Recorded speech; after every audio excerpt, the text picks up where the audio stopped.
Second बदल लूँ मैं।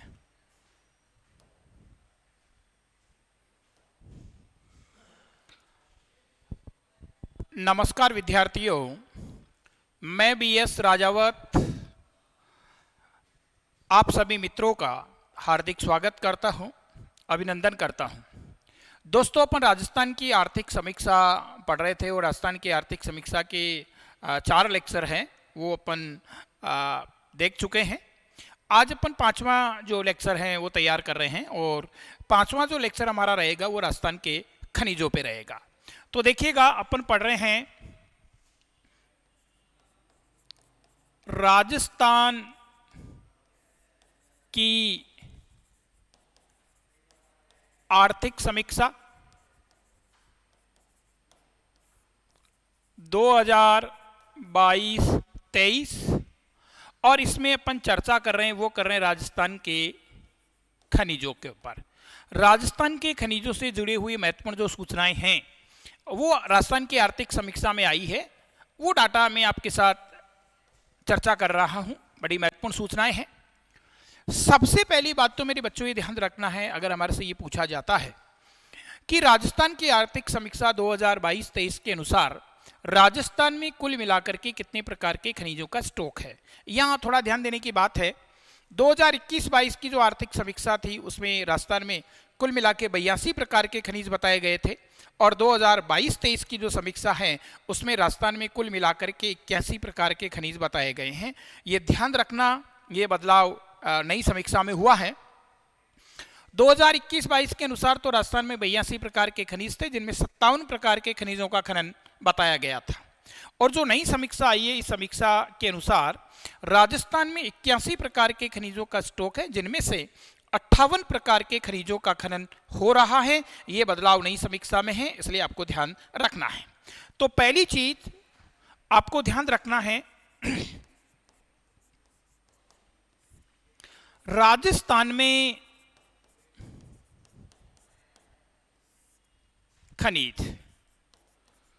तो राजस्थान में खनिज में ये पूछे कि राजस्थान में कुल मिलाकर कितने प्रकार के खनिजों का स्टॉक है, तो बेटा जी ध्यान रखना 81 प्रकार। या ध्यान रखना, नई समीक्षा में 81 प्रकार बताया, 81 प्रकार। और अगर ये पूछे कि इनमें से खनन कितने प्रकार के खनिजों का हो रहा है, तो खनन हो रहा है वो हो रहा 58 प्रकार। ये ध्यान रखना है। 2021-22 की समीक्षा में प्रकार तो बताया था 82 और खनन बताया था 57। और ध्यान रखना 2022-23 की समीक्षा में प्रकार तो बताए 81 और खनन कितना हो रहा है 58 प्रकार। तो रिसेंट डाटा ये है, इसको आपको ध्यान में रखना है कि राजस्थान में कुल मिलाकर के 81 प्रकार के खनिजों का स्टॉक है, जिनमें से 58 प्रकार के खनिजों का खनन हो रहा है। बेटा, वो कई बार एग्जाम्स में ये पूछा जाता है कि कौन कौन से खनिजों में राजस्थान का एकाधिकार है। प्रश्न पूछा जाता है कि कौन से खनिजों में राजस्थान का एकाधिकार है, तो दूसरी चीज आपको ये ध्यान रखना है, एकाधिकार वाले खनिज।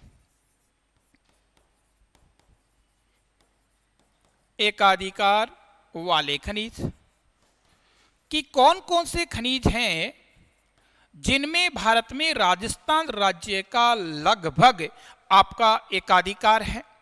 तो देखिए, पन्ना है, तांबड़ा है, जास्पर है,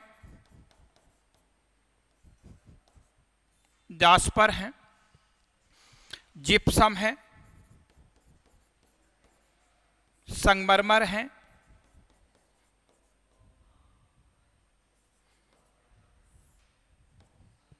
टंगस्टन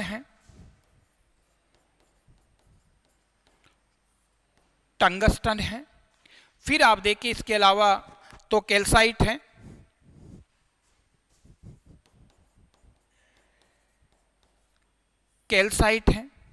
फिर इसके अलावा आप देखें तो वोलेस्टोनाइट है,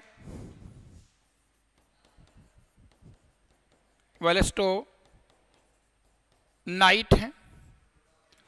तो देखिएगा, एकाधिकार वाले खनिजों में अपन बात करें सेलेनाइट है,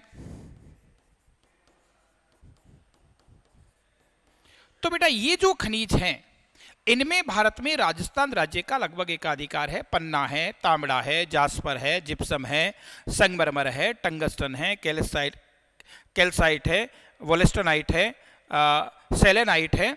इन खनिजों के भंडारण में भारत में राजस्थान राज्य का लगभग एकाधिकार है। दूसरी बात आपको ये ध्यान में रखनी है। तीसरी बात आप देखें तो बेटा वो ध्यान रखना, राजस्थान में 15 सितंबर 2020 को राज्य खनिज अन्वेषण न्यास का गठन किया गया है। तो 15 सितंबर 2020 को राजस्थान में राज्य खनिज अन्वेषण न्यास, राजस्थान में राज्य खनिज अन्वेषण न्यास का गठन किया गया है। ये पूछ ले कि राजस्थान में राज्य खनिज अन्वेषण न्यास का गठन कब किया गया है, तो 15 सितंबर 2020 को राजस्थान में राज्य खनिज अन्वेषण न्यास है, इसका गठन किया गया है। ये बात भी हमारे को ध्यान में रखनी है। तीसरी बात बेटा जी ध्यान रखना, पेट्रोलियम के भंडारण में आप देखें तो पेट्रोलियम के भंडारण में भारत में पहला स्थान है, ये तो महाराष्ट्र राज्य का है। ठीक है साहब, महाराष्ट्र राज्य का है। और दूसरा स्थान है ये राजस्थान राज्य का है। पिछले बार जो संगणक का एग्जाम हुआ था उसमें ये प्रश्न पूछ लिया था कि पेट्रोलियम के भंडारण में राजस्थान राज्य का कौन सा स्थान है, तो दूसरा स्थान है। बेटो भारत का लगभग 40% तेल भंडार है वो महाराष्ट्र राज्य में है और 20% तेल भंडार है वो राजस्थान राज्य में है। वीडियो का जो एग्जाम हुआ था उसमें इस प्रश्न को पूछ लिया था कि भारत का कितना प्रतिशत तेल भंडार है वो राजस्थान में है, तो नई समीक्षा के अनुसार 20% तेल भंडार है वो कहाँ है, राजस्थान में है। महाराष्ट्र में सर्वाधिक भंडार है बॉम्बे हाई में, और राजस्थान में सर्वाधिक भंडार पूछ ले तो राजस्थान में सर्वाधिक भंडार है वो कहाँ है, बीकानेर में है। तो दोस्तों पेट्रोलियम के भंडारण की अपन बात करें तो पेट्रोलियम के भंडारण में भारत में पहला स्थान है वो महाराष्ट्र राज्य का है। भारत का लगभग 40% तेल भंडार है वो आपके महाराष्ट्र में है और महाराष्ट्र में सबसे ज़्यादा बॉम्बे हाई में है। और दूसरा स्थान राजस्थान राज्य का है। भारत का 20% तेल भंडार राजस्थान में, और राजस्थान में जो तेल का सर्वाधिक भंडार है वो बीकानेर जिले में है। सॉरी, बीकानेर नहीं, बाड़मेर जिले में है। ये बीकानेर गलत मुंह से निकल गया, तो ध्यान रखना राजस्थान में सर्वाधिक है वो कहाँ है, बाड़मेर जिले में। दोस्तों राजस्थान में बाड़मेर में पचपदरा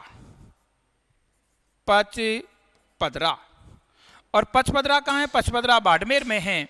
और पचपदरा बाड़मेर हैं, इसमें राजस्थान में रिफाइनरी की स्थापना हो रही है। पचपदरा कहाँ है, बाड़मेर। और यहां पर रिफाइनरी की स्थापना हो रही है।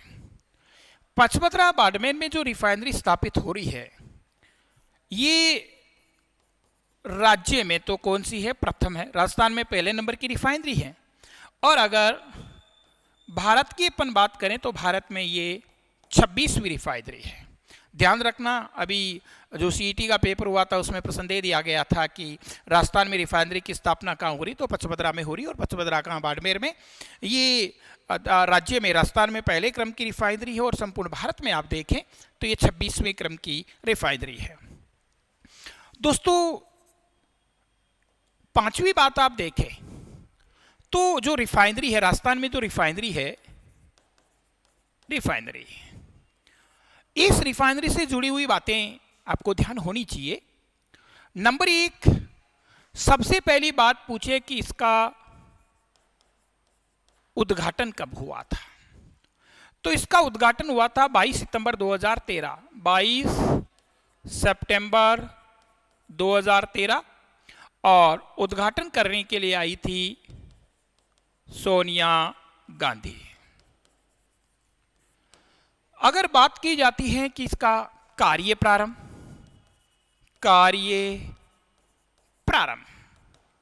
तो इसका कार्य प्रारंभ हुआ था 16 जनवरी 2018 और कार्य प्रारंभ करने के लिए आए थे नरेंद्र मोदी। कार्य प्रारंभ करने के लिए आए थे नरेंद्र मोदी। ध्यान रखना, इसको कब तक इसको पूरा करने का लक्ष्य है वो रखा गया था 2022-23 तक इसको पूरा करने का लक्ष्य रखा गया था। परंतु ध्यान रखना, अभी कुछ दिनों पहले मैंने अखबारों में पढ़ा कि अभी तक रिफाइनरी का 55% काम है वही पूरा हुआ है, यानी 2022-23 में इसको पूरा करने का टारगेट था वो पूरा नहीं हुआ है। केवल 55% इसका काम है वो अभी हुआ है, 45% काम अभी भी बाकी है। फिर अपन बात करें कि ये उपक्रम किसका है। उपक्रम तो ध्यान रखना, रिफाइनरी है ये HPCL और राजस्थान गवर्नमेंट का उपक्रम है। ये HPCL और राजस्थान सरकार का संयुक्त उपक्रम है। हिंदुस्तान पेट्रोलियम कॉर्पोरेशन लिमिटेड और राजस्थान सरकार का ये संयुक्त उपक्रम है। हिस्सेदारी अगर पूछते तो ध्यान रखना, इसमें HPCL की हिस्सेदारी है वो 74% है और राजस्थान सरकार की हिस्सेदारी है वो कितनी है, वो 26% है। दोस्तों ध्यान रखना, HPCL का कंट्रीब्यूशन हिस्सेदारी आप देखें तो 74% है और हमारे राजस्थान सरकार की हिस्सेदारी इसमें देखें तो वो कितनी है, 26% हिस्सेदारी राजस्थान सरकार की है। ध्यान रखना, इसमें प्रस्तावित निवेश कितना रखा गया था। इसमें प्रस्तावित निवेश जो रखा गया था वो रखा गया था 43,129 करोड़ रुपए। इसमें प्रस्तावित निवेश 43,129 करोड़ रुपए रखा गया था। जब रिफाइनरी की बात की गई, रिफाइनरी की जब शुरुआत हुई तो निवेश का लक्ष्य था 43,129 करोड़ रुपए, पर अभी 4-5 दिन पहले मैंने अखबारों में पढ़ा कि इसमें जो अब लागत आएगी वो 72,000 करोड़ रुपए की लागत आएगी। 72,000 करोड़ रुपए की लागत आएगी, इसलिए HPCL कंपनी है, इसने राजस्थान सरकार से पैसा मांगा है कि आप और पैसा दीजिए और अगर आप पैसा नहीं दोगे तो आपकी हिस्सेदारी इसको हम 26% से घटा करके 16% कर देंगे। ऐसा अभी 3-4 दिन पहले मैंने एक बार में पढ़ा है। तो देखिए, जब ये शुरू हुई थी तब इसमें प्रस्तावित निवेश रखा गया था 43,129 करोड़ रुपए। चूंकि इस प्रोजेक्ट है वो समय पे पूरा नहीं हुआ, इसकी लागत बढ़ गई और अब इसमें जो लागत आने का अनुमान है 72,000 करोड़ रुपए की लागत आने का अनुमान है। और HPCL कंपनी ने राजस्थान सरकार को ये कहा है कि आप और पैसा दीजिए और अगर आप पैसा नहीं देंगे तो आपकी हिस्सेदारी को 26% से घटा करके 16% कर दी जाएगी। ऐसा 3 दिन पहले मैंने अखबार में पढ़ा है, तो ये भी आपको ध्यान रखना है। फिर बेटा जी अपन बात करें कि इसकी क्षमता कितनी है, क्योंकि रिफाइनरी से जुड़े हुए प्रश्न आते हैं साहब। क्षमता तो ध्यान रखना, इसकी क्षमता अगर हमारे से पूछता है कि रिफाइनरी की क्षमता कितनी है तो 9 मिलियन टन वार्षिक है। 9 मिलियन टन वार्षिक इसकी क्या है, 9 मिलियन टन वार्षिक इसकी क्षमता है। ये बात भी अपन को ध्यान में रखनी है। फिर दोस्तों देखो, पेट्रोलियम की अपन बात कर रहे हैं।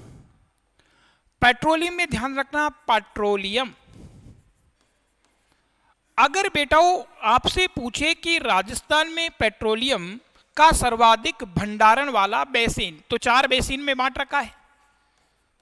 बेसिन तो बेसिन पूछता है तो वो है बाड़मेर सांचौर बेसिन। बाड़मेर सांचौर, ये ध्यान रखने की बात है। अगर ये पूछे कि राजस्थान में पेट्रोलियम का सर्वाधिक भंडारण वाला बेसिन कौन सा है, तो आपको मैं बता दूं, राजस्थान का जो पेट्रोलियम भंडारण है उसको 4 बेसिन में बांट रखा है और उनमें से सर्वाधिक भंडारण वाला बेसिन है वो है बाड़मेर सांचौर। फिर अगर ये पूछे, ये प्रश्न भी पूछा हुआ है कि राजस्थान में पेट्रोलियम का विस्तार है ये कितने जिलों तक है, तो राजस्थान में पेट्रोलियम का विस्तार है वो 14 जिलों तक है। राजस्थान में पेट्रोलियम का विस्तार कितने जिलों तक है? तो राजस्थान में पेट्रोलियम का विस्तार 14 जिलों तक है। और इनमें अगर सर्वाधिक भंडार वाला पूछे, सर्वाधिक भंडार वाला जिला, तो सर्वाधिक भंडार वाला जिला अभी देखा ही था अपन ने, कौन सा है? बाड़मेर। बाड़मेर। दोस्तों ध्यान रखना, अगर राजस्थान में पूछता है प्रथम तेल कुआं, प्रथम तेल कुआं, कि राजस्थान का प्रथम तेल कुआं कौन सा? ये सारी समीक्षा से जुड़ी हुई टॉपिक है, समीक्षा से उठाए तथ्य हैं। तो ये कौन सा है? मंगला। राजस्थान का प्रथम तेल कुआं कौन सा है? राजस्थान का प्रथम तेल कुआं मंगला है। और मंगला जो तेल कुआं है इसमें उत्पादन कार्य है 29 अगस्त 2009 से प्रारंभ हुआ है। ध्यान रखना, 29 अगस्त 2009 से जो मंगला है इसमें तेल का उत्पादन कार्य है वो प्रारंभ हुआ है। दोस्तों ध्यान रखना, पेट्रोलियम के संबंध में ही राजस्थान में विजया, मंगला, भाग्यम, राजेश्वरी, कामेश्वरी, सरस्वती, ऐश्वर्या और पूनम, ये क्या है? कई बार पूछता है विजया, मंगला, भाग्यम, राजेश्वरी, कामेश्वरी, सरस्वती, ऐश्वर्या, पूनम क्या है? तो ये बेटा राजस्थान में तेल उत्पादन क्षेत्र है, या कह दो राजस्थान में तेल के कुओं के नाम है। और कई बार तो क्या होता है, कई बार तो ये भी पूछ लेता है कौन सा तेल उत्पादन क्षेत्र है, किस जिले में है। तो बेटा जी ध्यान रखना, विजया, मंगला, भाग्यम, राजेश्वरी, कामेश्वरी, सरस्वती और ऐश्वर्या ये तेल उत्पादन क्षेत्र है, ये तो बाड़मेर जिले में है। और पूनम तेल उत्पादन क्षेत्र है, ये बीकानेर जिले में है। ध्यान रखना, विजया, मंगला, भाग्यम, राजेश्वरी, कामेश्वरी, सरस्वती और ऐश्वर्या ये तेल उत्पादन क्षेत्र हैं वो राजस्थान के बाड़मेर जिले में हैं, जबकि पूनम तेल उत्पादन क्षेत्र है वो मेरे बच्चों बीकानेर जिले में है। तो बेटा ये खास करके अपन ने राजस्थान के खनिजों से एक बात और ध्यान रखना, हाँ अगर हमारे से पूछे कि राजस्थान की जीडीपी में खनिजों का योगदान, जीडीपी में खनिजों का योगदान, कि राजस्थान की जीडीपी में खनिजों का योगदान क्या है? तो राजस्थान की जीडीपी में खनिजों का योगदान है वो बेटा है लगभग 5%। राजस्थान की जीडीपी में खनिजों का अगर प्रतिशत पूछे, योगदान पूछे, तो लगभग 5% योगदान है वो राजस्थान की जीडीपी में खनिजों का है। दोस्तों बात करें कि खनिजों के भंडारण में राजस्थान राज्य का कौन सा स्थान है, तो खनिजों के भंडारण में पहला स्थान है वो तो भारत में आता है झारखंड राज्य का, और दूसरा स्थान है वो राजस्थान राज्य का है।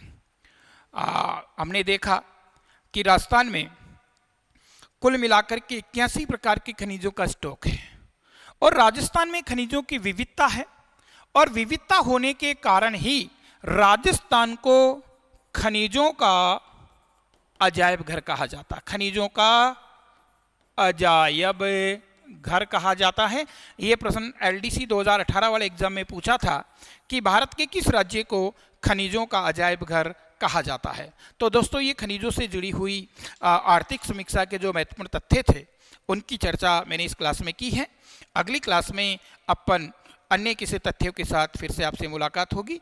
राजस्थान की पूरी आर्थिक समीक्षा के महत्वपूर्ण बिंदु हैं वो मैं आपको करवाने वाला हूं।